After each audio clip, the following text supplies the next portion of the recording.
Una investigación exhaustiva y seria de los asuntos de política pública y gobernanza del país se analizan desde el observatorio. Porque los temas de impacto ya están bajo la lupa y los analizamos desde el observatorio.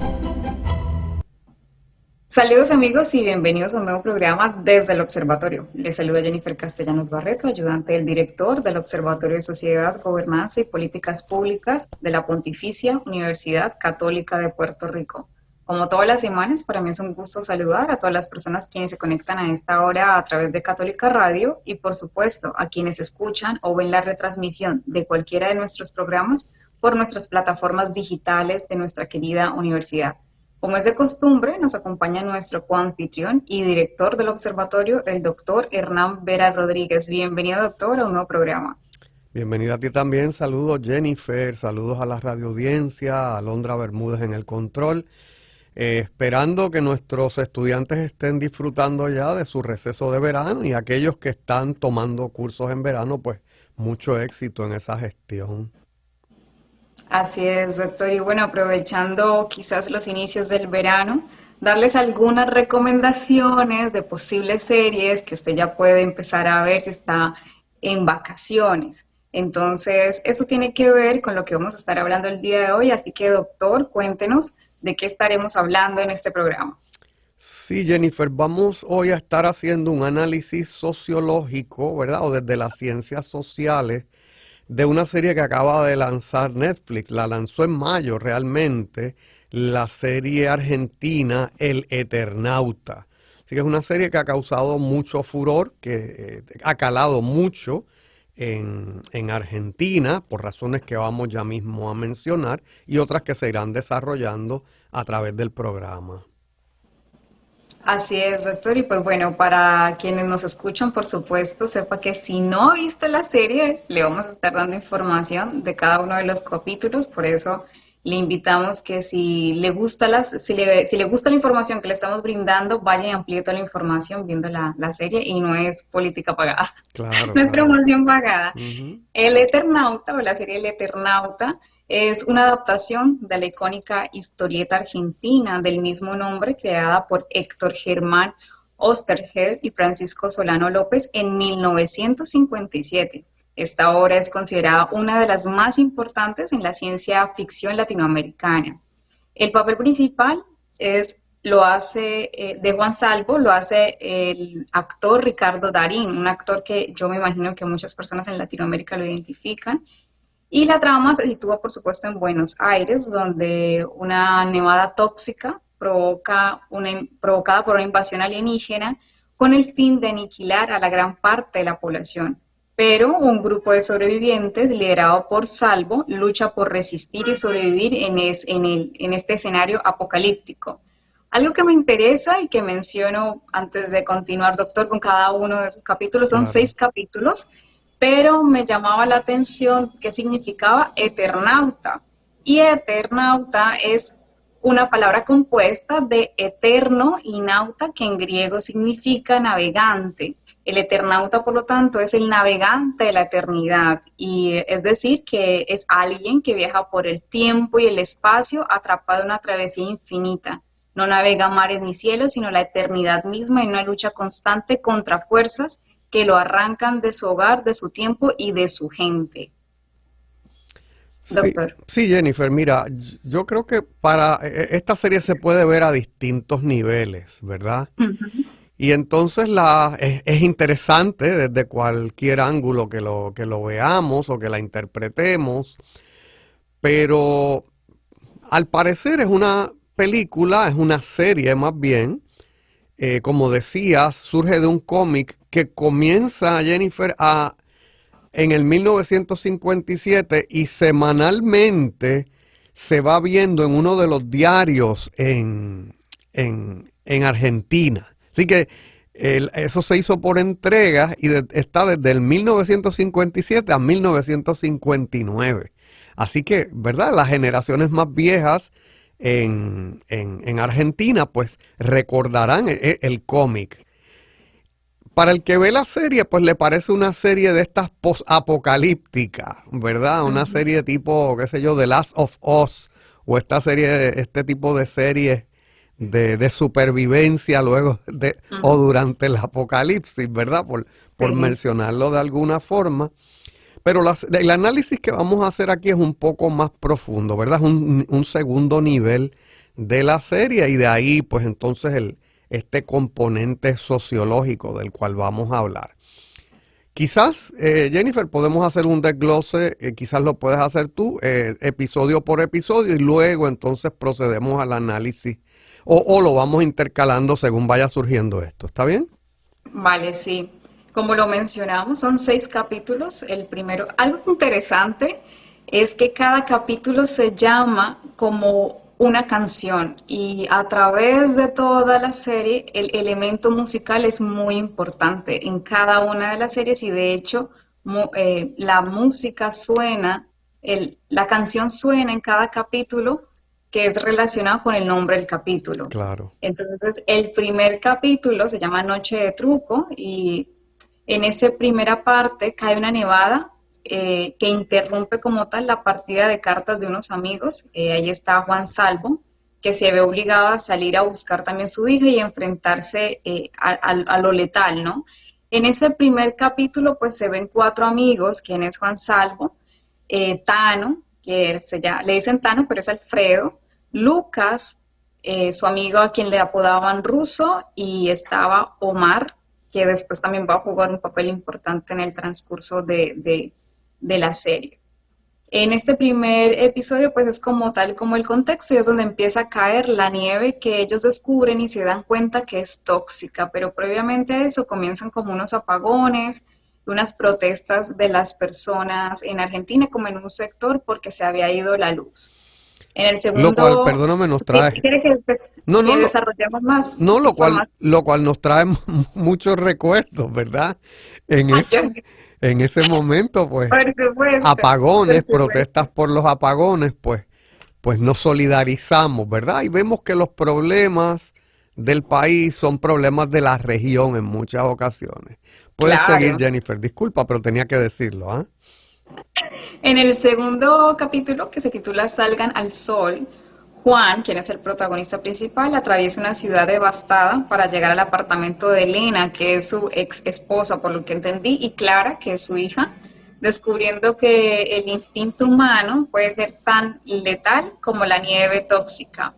Ahí ocurren un par de cosas, de hecho el elemento de encontrarse un tren con un vagón donde estaba un grupo de sobrevivientes en ese momento y quienes le piden ayuda y finalmente él en ese proceso pues ir en búsqueda de Elena y de Clara pues no los ayuda. Solamente les ofrece agua, pero ellos querían salir y exponerse como tal y buscar a sus familias. Algo muy importante aquí es que las personas no se podían exponer tan fácilmente a la nieve porque la nieve los mataba, pero ellos descubren que realmente la nieve no mata en sí, sino parece que es la toxicidad cuando está en el aire, cuando cae al suelo ya no hace nada, como ya no afecta a las personas. El tercer capítulo se llama El magnetismo y es donde Juan va con Elena en búsqueda de Clara a la escuela y allí se encuentra a Pablo, un alumno que estaba encerrado en un closet por sus amigos y mientras tanto Tano intenta comunicarse por un radio que él tiene muy antiguo y avisar por radio, encontrar si hay otras personas que estén pasando en la misma situación. En el cuarto capítulo, que se llama Creo, Tano y Juan se dirigen al centro de la ciudad y allí se encuentran una barricada y el ejército. Ellos siguen al ejército y allí es donde se encuentran pues los cascarudos o se dan cuenta de lo que está pasando, esos como alienígenas que están y reciben ayuda de un grupo que se encuentra en una iglesia y esa escena me pareció bastante interesante. El quinto capítulo se llama Paisaje y el grupo se dirige a una isla y Tano toma la decisión difícil de conseguir un transporte grande, con una guagua puede decirse, un bus, y dejar como tal, hacer como un trueque, ¿no? Darle a una persona la casa por el hecho de tomarse ese bus para ir a una isla donde Tano cree que van a estar a salvo, pero en el proceso se encuentran como un campo de refugiados que está en un centro comercial. Y el último capítulo, que se llama Jugo de Tomate Frío, después de esa ellos entran en una arriesgada misión, el grupo, tanto Tano como Juan y otras personas que ya estaban como en un campo de refugiados, tienen la misión de volver a la ciudad y activar un radio, una comunicación para decirle a los sobrevivientes dónde estaban y a dónde debían dirigirse. Pero allí se dan cuenta de todo lo que está ocurriendo y que hay otro grupo de personas o de sobrevivientes que ya no son humanos, sino robots. Bueno, esos son a grandes rasgos como información de los capítulos, doctor. Sí, mira, ahí surgen, ¿verdad?, esos capítulos y gracias por el desarrollo de ellos. Surgen varios temas importantes, ¿verdad? Vemos esta relación individuo-grupo, individuo-sociedad. No sé si lo percibiste, ¿verdad? Sí, por supuesto. ¿Ves? El riesgo es común a todos, ¿verdad? Porque está esta nieve tóxica que se prueba que solo el contacto con ellos los mata. Y allí surge entonces la idea de yo buscar los miembros de mi familia. Sí, ¿verdad? En el primer capítulo, no es como, bueno, en toda la serie, pero en el primer capítulo yo entiendo que se activa como ese instinto de supervivencia y principalmente para quienes tienen familia, de protección y de salvar a ese otro.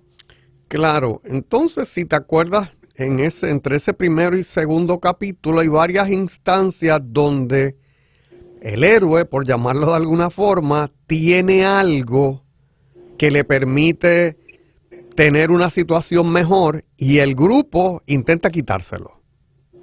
Y ahí hay unos grandes momentos donde incluso acuérdate que lo primero era la máscara, ¿verdad? Que era una máscara que era un legado de una guerra pasada y que uno de los miembros, cuando estaban jugando cartas, lo que le llaman truco, pues le dice, ¿qué es ese vejestorio que tú tienes ahí? Eso es una una máscara heredada de yo no sé quién, un miembro de su familia, y con esa máscara es que pueden salir. Y luego cuando sale, pues las mismas personas de su propio edificio le intentan quitar la máscara porque es injusto que ellos tengan una máscara y los demás no. Ocurre también con el vehículo, ¿verdad? Y hay una continua lucha por tratarles de quitar el vehículo. Y me estuvo interesante esta analogía de que hay un momento donde dicen lo viejo todavía funciona, ¿verdad? Es poderoso porque cuando la tecnología de punta deja de funcionar, ¿y qué es lo que funciona? Un generador, ahí es que se dan cuenta, un generador de luz de una bicicleta, que es algo bien rudimentario, bien mecánico, de ahí un auto viejo, de ahí un radio de comunicaciones viejo. Y es interesante, ¿verdad? Nos hace reflexionar en esta sociedad de que hemos hablado, que el Papa Francisco hablaba, ¿verdad? De esta sociedad de descarte, donde todo lo botamos, donde todo lo reemplazamos, donde solamente queremos, ¿verdad?, lo último en la avenida. Pues esa mirada atrás, ¿verdad?, al asunto de lo viejo. Y entonces el tema general, a mí me parece de la serie en general y de estos primeros capítulos en particular, es el tema de la solidaridad humana o la falta de ella. No sé si te parece. Totalmente, yo creo que ese es como la gran enseñanza dentro de toda la serie. Pero volviendo como a ese primer capítulo, hay algo que me llama la atención y que a veces pasamos por desapercibido porque nosotros creemos que todo está dado, ¿no? Pero lo que muestra siempre este tipo de series o de películas es que la vida nos puede cambiar en un instante. O sea, en un instante podemos morir, en un instante no podemos volver atrás, en un instante la vida cambia.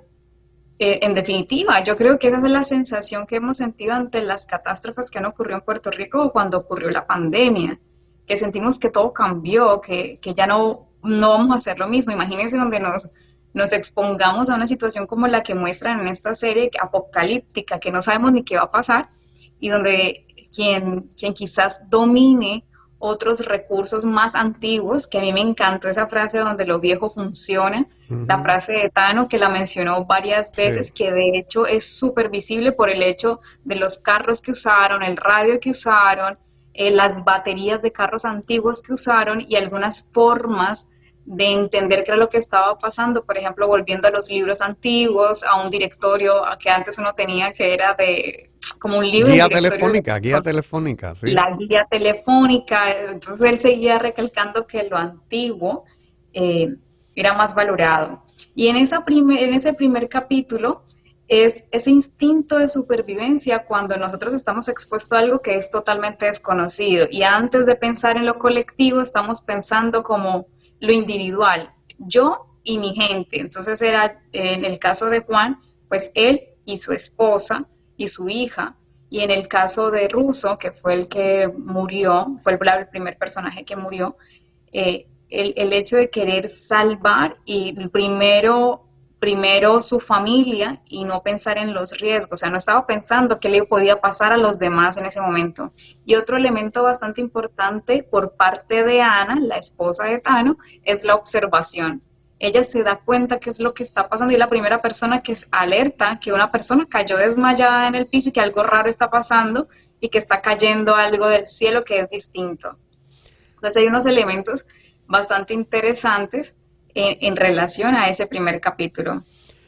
Mira, hay una lectura también, ¿verdad?, de ese capítulo y quizás los subsiguientes, donde en momentos de crisis la supervivencia del grupo depende del capital humano que tenga cada uno. Así que, por ejemplo, ¿verdad?, las habilidades de diverso tipo que tenga la persona. Me acabas de hablar de esa habilidad de observación que tiene Clara, ¿verdad? Ana. Era la esposa de Tano. Sí, tienes por otro lado Tano como ingeniero eléctrico, cómo va haciendo estos inventos de aquí y de allá. Tienes al protagonista que había sido, y eso se nos revela a través de la serie, había sido veterano de las Malvinas y entonces sabía manejar armas, sabía disparar, sabía de verdad de cómo moverse en momentos de crisis, ¿verdad?, a través de una ciudad. Así que se da esa sinergia, ¿verdad? Y van encontrando distintos personajes que saben distintas cosas y que permiten resolver distintos asuntos a través de la serie. Hablo aquí, si quieres, de dos tipos de solidaridad, ¿verdad? Porque es un análisis sociológico, según el sociólogo Emil Durkheim. Durkheim nos habla de dos tipos de solidaridad: solidaridad mecánica y solidaridad orgánica. Solidaridad mecánica nos dice que es la cohesión social que surge de la similitud entre individuos quienes comparten valores, creencias, costumbres y roles similares. Sus características son la homogeneidad, los miembros de la sociedad son bastante similares, una conciencia colectiva, lo cual conlleva un fuerte sentido de pertenencia y unidad por valores y creencias compartidas, y no menos importante el derecho represivo, que es un sistema legal, ¿verdad?, precario en el caso de la serie, donde aquel que se salga de las normas establecidas lo llevamos al cumplimiento de las mismas, ya sea encerrándolo, ya sea impidiéndole salir de distintas formas. Esa es la solidaridad mecánica. Por otro lado, Durkheim nos menciona la solidaridad orgánica, que es la cohesión social que se basa en la interdependencia de los individuos debido a la división del trabajo y la especialización de roles. Lo que te acababa de decir, ¿verdad? Hay que hacer una misión, hace falta alguien atrevido, van estos dos. Hace falta mantener la energía en la casa, esta persona. Y cada cual juega un rol importante en esta sociedad en un momento de crisis, ¿verdad? Esa mini sociedad que se convierte, ¿verdad?, en esta serie. Mencionando un poco de los valores y volviendo a esa frase de lo viejo sigue funcionando, pensaba o reflexionaba sobre que a veces lo viejo son aquellas cosas como nuestros valores, nuestros principios, nuestras creencias, aquellos objetos materiales que tienen valor y que a pesar de estar en un mundo tan avanzado, tan tecnológico, realmente esas cosas antiguas que a veces pueden ser, vuelvo a decir, creencias, valores, objetos materiales, son los que al final nos salvan, al final los que nos permite continuar y seguir adelante, que creo que también es una reflexión sobre eso, sobre lo viejo funciona, ¿no? Sobre los valores, la cultura, las creencias que tenemos nosotros como sociedad, pero también como familia o como individuo. Sí, fíjate, y eso lo hemos vivido, Jennifer, en tiempos de huracanes y en tiempos de terremotos, ¿verdad? Cuántas cosas modernas tenemos en la casa que cuando viene el huracán y se va la luz, pues ya no nos funcionan. Y cómo tenemos ¿verdad? Que recurrir a cosas más sencillas porque estos lujos, ¿verdad? De la vida moderna, pues no funcionan. Así que me parece bien interesante ese apartado. Y algo que hay que resaltar es que en el proceso, en todo el proceso de la serie, pues obviamente esto demuestra que ante situaciones de riesgo donde nuestra vida se pone en peligro, realmente sale como nuestro verdadero yo. Y eso puede ser tanto bueno como malo y lo vimos en cada uno de los personajes, ¿no? Como usted estaba diciendo, las habilidades o los recursos que tiene cada uno al servicio de la emergencia, ¿no? Y bueno, para no seguir alargando más este primer segmento, necesitamos ir a una pausa y ya regresamos desde el observatorio. Desde el observatorio.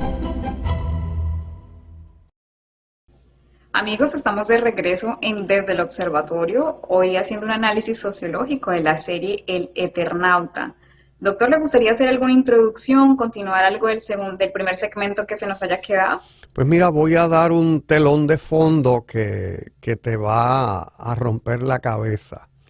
¿Te acuerdas que la serie surge de un cómic, verdad? Sí, de 1957. Y la serie entonces está llena de simbolismos. Si quieres un poco, la serie se interpreta como un cómic, pero tiene algo más nefasto de fondo.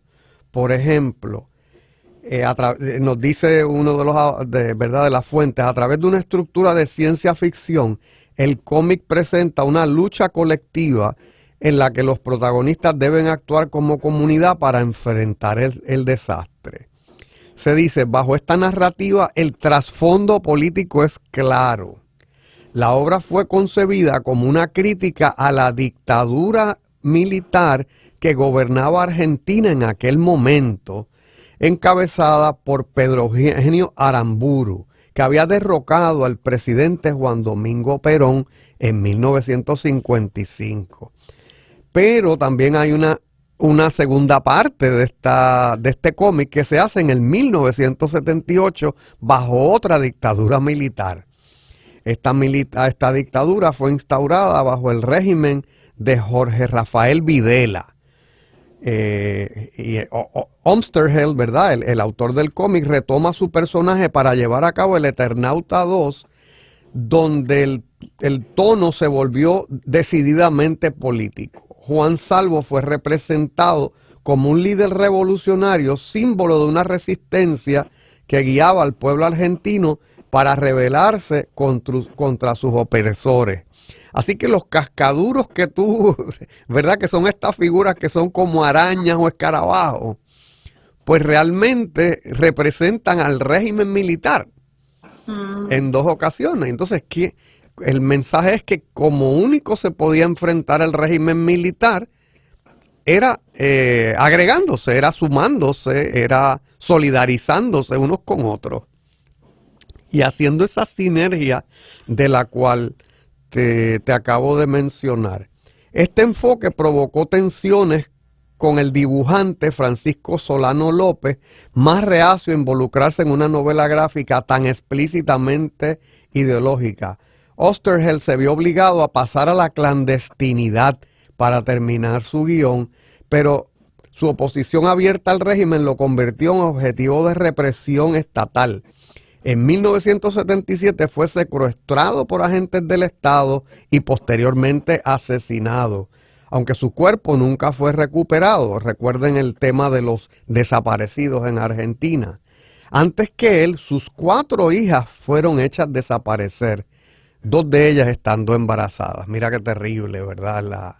La política, ¿verdad? Pero cómo esta persona usa el arte, ¿verdad? Usa el cómic para llevar este mensaje subrepticiamente, ¿verdad? Enmascarado en este cómic post-apocalíptico para hablarnos, ¿verdad? De cuál es la realidad argentina de estos 2 momentos de opresión política y de cómo, ¿verdad? Él propone unas posibles soluciones. ¿Qué te parece el análisis?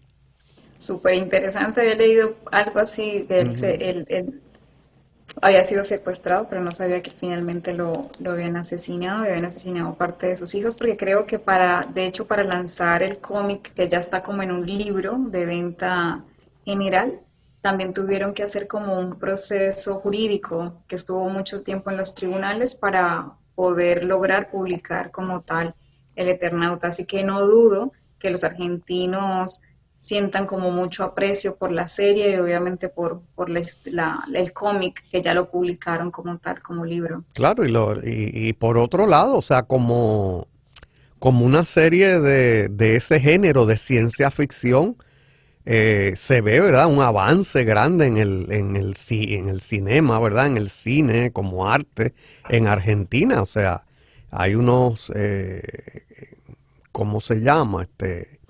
Efectos especiales, aunque un tanto rudimentarios. No es Lucasfilm tampoco, ¿verdad? Pero tan importante es que se pudo poner en una plataforma internacional como Netflix y se está viendo ¿verdad? Por bastantes audiencias.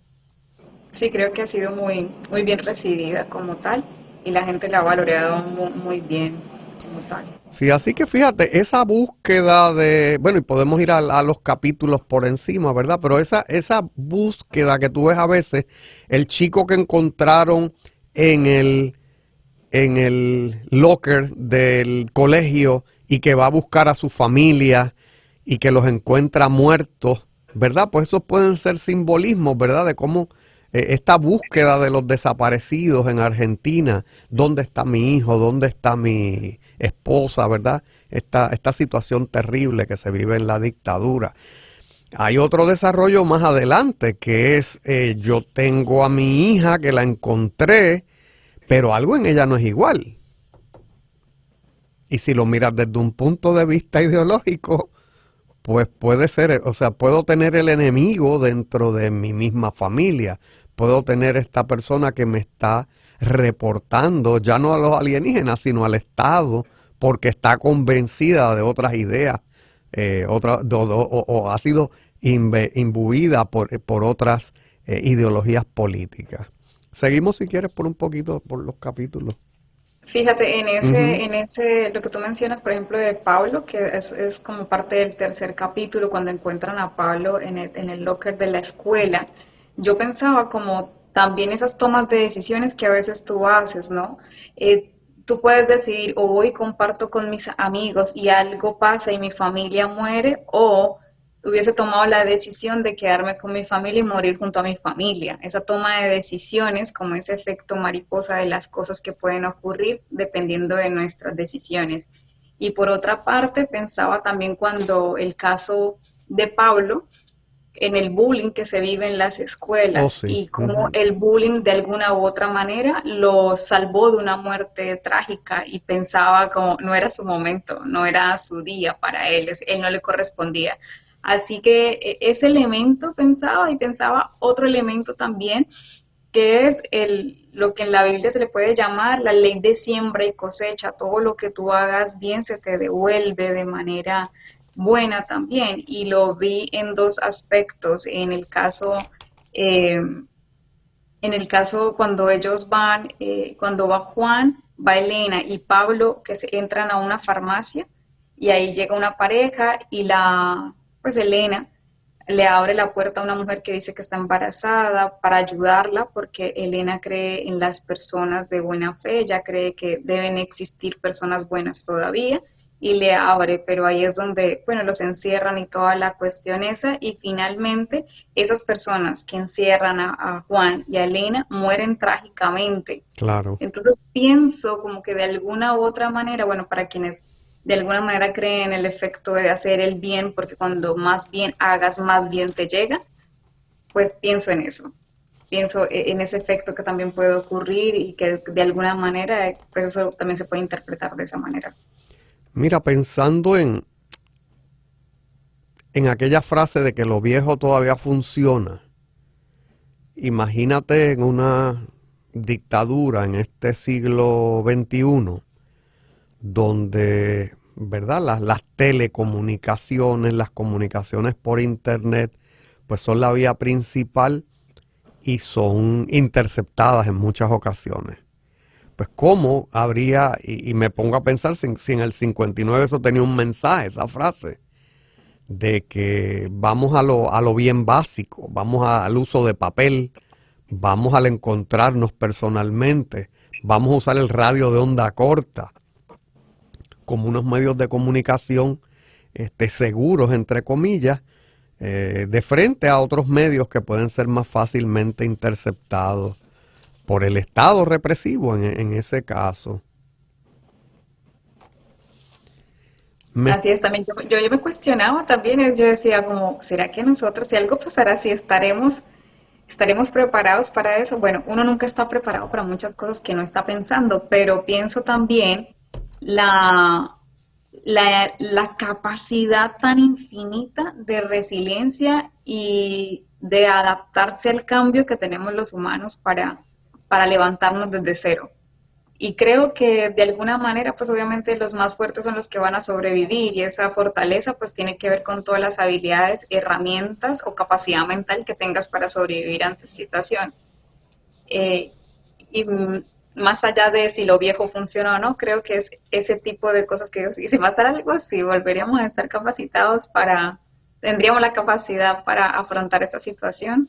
Pues no lo sé, pero espero que eso nunca pase. Sí, Yendo- me llama la atención y me cuestiono, ¿verdad?, cuál es el simbolismo de que los peregrinos, por llamarlo de alguna forma, encuentran en el centro comercial una base de la resistencia.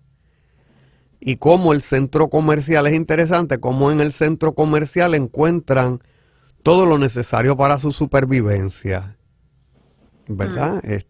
Antes tenían que estar pues, robando, vamos a decir, pequeñas tienditas o casas que habían sido abandonadas o donde la gente había muerto, pero encuentran otro tipo de vida en el centro comercial.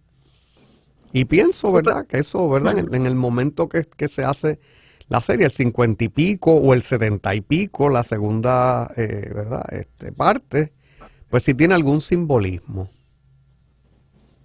Sí, quizás a diferencia, por ejemplo, del edificio donde vivía Elena, que la gente como que enloqueció, la gente estaba como irracional y había una persona que estaba dominando como tal el edificio y quería dominar a través de la violencia. Claro. Mientras que uno ve el contraste entonces en el centro comercial, donde uno pensaría hay más gente posiblemente y hay más desorden o más caos, que de hecho Tano tiene como esa intriga de pasemos por allí, pero no nos acerquemos mucho por si de pronto pues las cosas no van bien y resulta que las cosas estaban mejor de lo que pensaban. Y realmente era un lugar donde había orden, donde había respeto, incluso buena convivencia. Entonces pensaba si tenía que ver, por ejemplo, con el líder. Y pienso que en cuestiones de liderazgo, el grupo gana cuando hay un buen líder empático y como que está centrado en la misión, en los valores fundamentales y no actuando a través de la violencia, cosa que por ejemplo lo vimos en el edificio donde vivía Elena.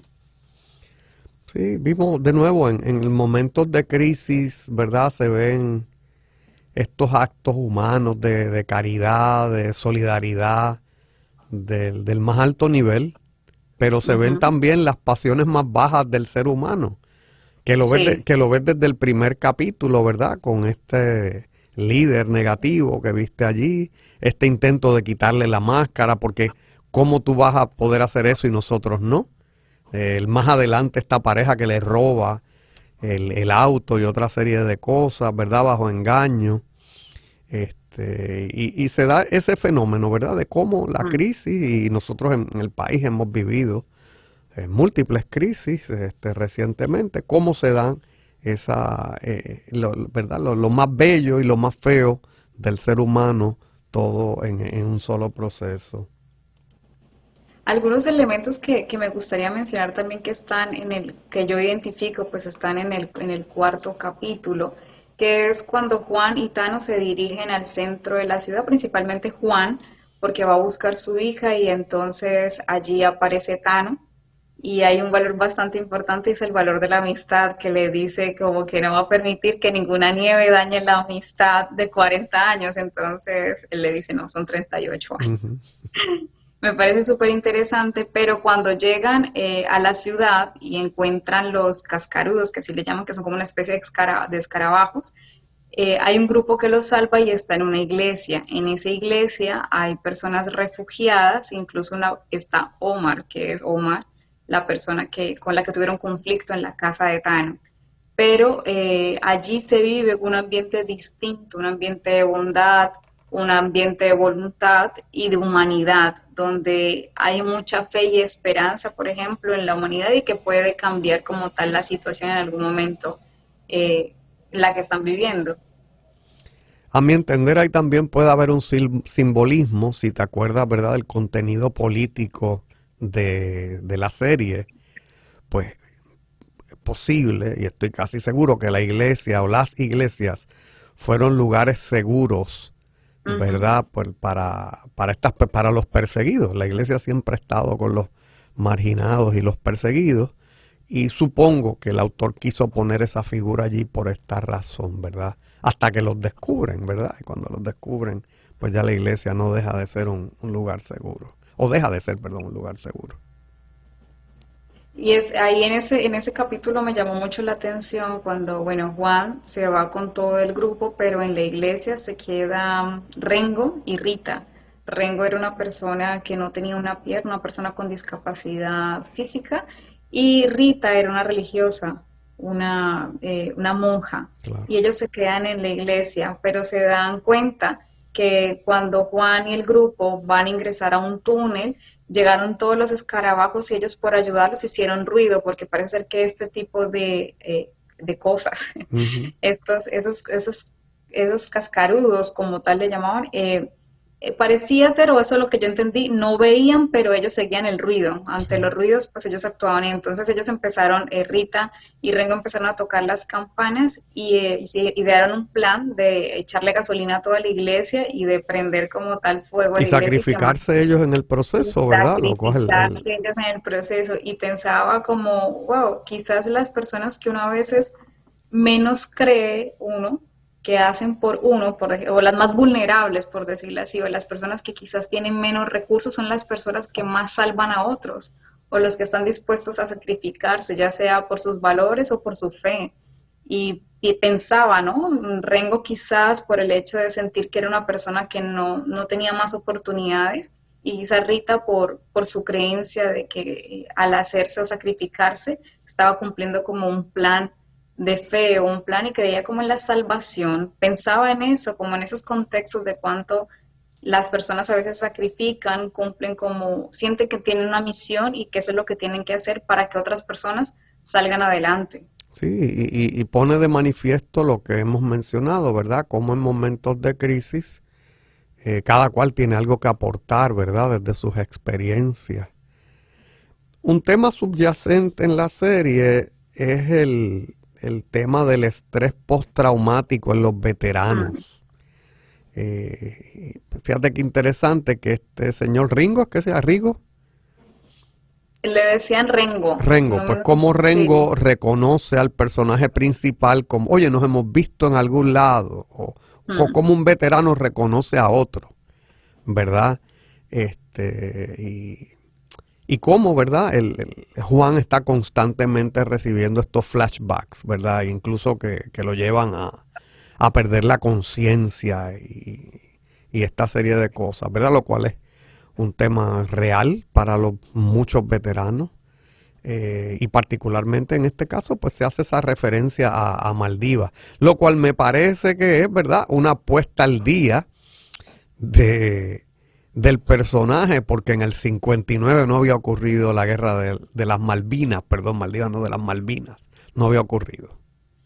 Así que, ¿verdad?, es una puesta al día de ese libreto, ¿verdad? Así es, otro elemento que me parece bastante, bueno, el del estrés postraumático de Juan, pero sobre todo su fortaleza mental, porque a pesar de que él tenía como esos flashbacks que tenían que ver con su enfrentamiento o su exposición a la guerra, también te encontraba la fortaleza ante situaciones muy difíciles, como fue la muerte de Lucas en el último capítulo, y donde Tano parece como que se descompone, y Juan lo sabe cómo controlar y sabe controlar sus emociones, y básicamente es como que él se enfoca en el objetivo que tiene que cumplir y de tratar de llegar a cumplir como tal la misión. Así que se requiere como mucha fortaleza mental en el proceso. Entiendo que es una característica de los veteranos y de las personas que han pasado esas situaciones, pero también de los líderes que saben enfrentarse y solucionar problemas en situaciones de crisis. Claro. ¿Nos habla brevemente del último capítulo?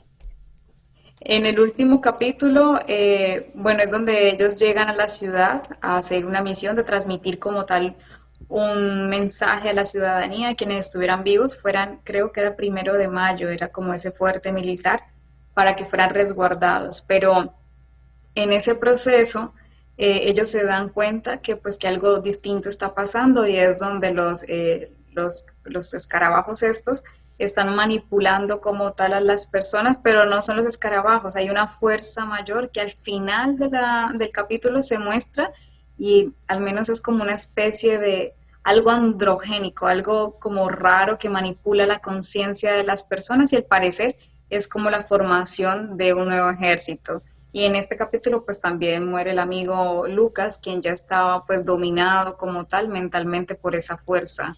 Sí, posiblemente, ¿verdad? Esa figura de las muchas manos, de los muchos dedos, ¿verdad? Pues sí, representa esta fuerza de la dictadura, esta fuerza del Estado, porque fíjate que todo emana de allí. Y se da, ¿verdad?, todo este drama de dónde es que surge este control, ¿verdad? Esta criatura que controla a los humanos y controla también a las otras criaturas, a los cascarudos. Y cómo ya tú no sabes entonces quién es amigo o quién es enemigo ahora, para quién trabaja cada cual, lo cual es una cosa terrible en este tipo de régimen político. Así es, doctor, pero como el tiempo vuela, para cerrar como tal este episodio, ¿alguna reflexión final de esta serie?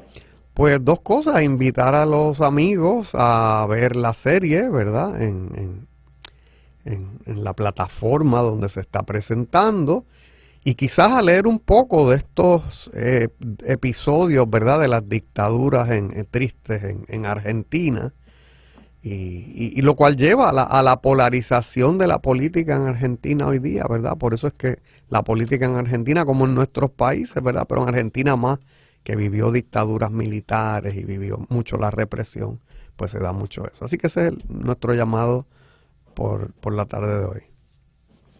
Pues, doctor, muchísimas gracias. Esperamos, amigos, que les haya gustado este programa, y por supuesto, cuando vean la serie, tomen reflexión, lo vean con otros ojos, no solamente por el disfrute, y esperamos que sea de su agrado. Les recordamos que pueden conseguir la retransmisión de este programa y de todos los anteriores en YouTube, en el canal Huellas del Futuro, bajo la playlist desde el Observatorio, o en formato podcast en Spotify. Les agradecemos a todos por acompañarnos el día de hoy. Nos vemos la próxima semana en un episodio más desde el Observatorio. Muchísimas gracias. Forma parte de nuestro análisis. Comparte tus opiniones con el panel. Comunícate con nosotros a observatoriopUCPR@pucpr.edu. Desde el Observatorio, una producción de la Pontificia Universidad Católica de Puerto Rico.